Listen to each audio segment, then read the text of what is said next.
और सहस्रार तक पहुंचकर हमें मोक्ष की प्राप्ति हो जाती है। हेलो फ्रेंड्स, दीपा की अतरंगी बातों की दुनिया में आप सबका एक बार फिर से स्वागत है।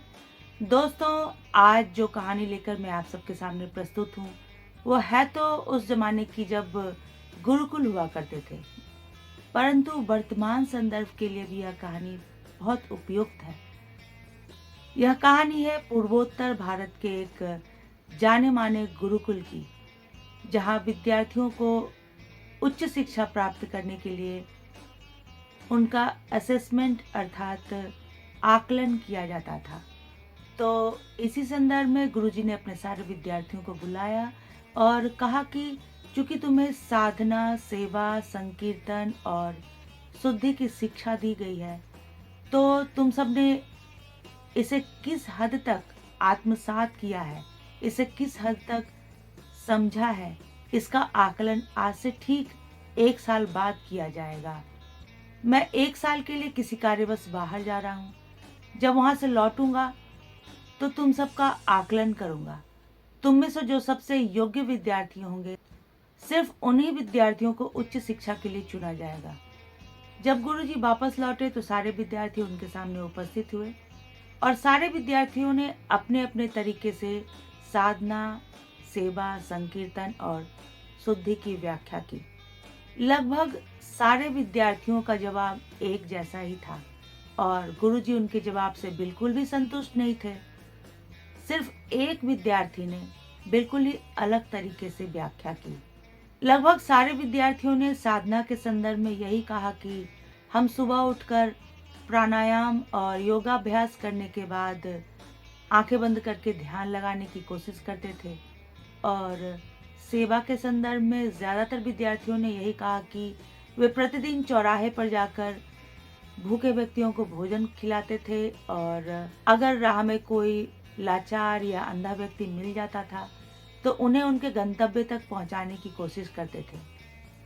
तब गुरुजी ने कहा कि हो सकता है किसी दिन कोई भूखा, अंधा या लाचार व्यक्ति ना भी मिले, तब तुम लोग उस दिन सेवा किस प्रकार प्रदान करते थे।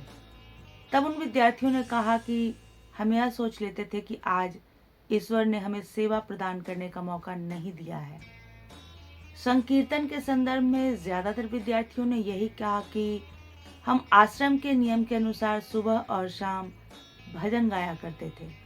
शुद्धि के संदर्भ में ज्यादातर विद्यार्थियों ने यही कहा कि वे पवित्र नदी में स्नान करते थे और पूस के महीने में नदियों के संगम स्थल पर बहुत ही भव्य मेले का आयोजन किया गया था।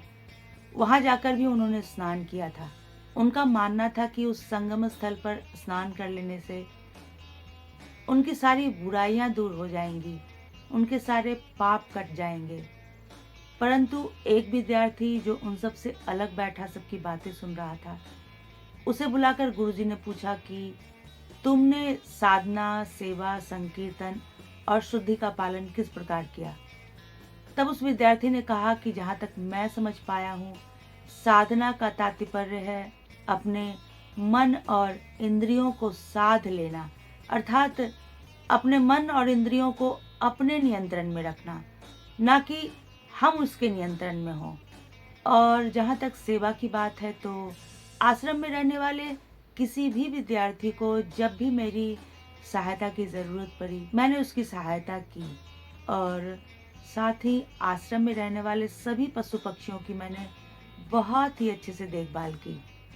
परंतु सेवा प्रदान करना है यह सोचकर मैं आश्रम से बाहर कभी नहीं गया।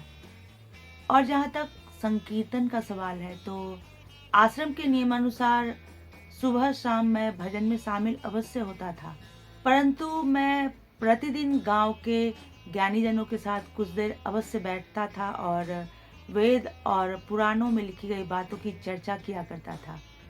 कुछ बातें मैं उनसे सीख लेता था और कुछ बातें मैं उन्हें सिखा देता था। और जहाँ तक शुद्धि की बात है, तो शारीरिक शुद्धि के साथ साथ मैंने अंतःकरण की शुद्धि पर भी ध्यान दिया। पुराण में मैंने पढ़ा है कि नदियों के संगम स्थल पर डुबकी लगाने से हमारी शुद्धि हो जाती है। तो इस बात का तात्पर्य जहाँ तक मैं समझ पाया हूँ, यह संगम स्थल कहीं बाहर नहीं है, बल्कि हमारे अंदर ही अवस्थित है। ईड़ा, पिंगला और सुषुम्ना नाड़ियां जहाँ मिलती हैं, वही हमारे संगम स्थल है। और हमारे अंदर मुख्यतः 7 स्थानों पर ये नाड़ियां मिलती हैं एक साथ। और ये 7 केंद्र हमारे 7 चक्रों के रूप में जाने जाते हैं। और ये 7 चक्र हैं: मूलाधार, स्वादिष्ठान, मणिपुर, अनाहत, विशुद्धि, आज्ञा और सहस्त्रार। शुरुआत मूलाधार चक्र में डुबकी लगाने से होती है, और जैसे जैसे हमारी चेतना इन चक्रों में डुबकी लगाते हुए ऊपर उठती जाती है, हमारा अंतःकरण शुद्ध होता चला जाता है और सहस्त्रार तक पहुंचकर हमें मोक्ष की प्राप्ति हो जाती है।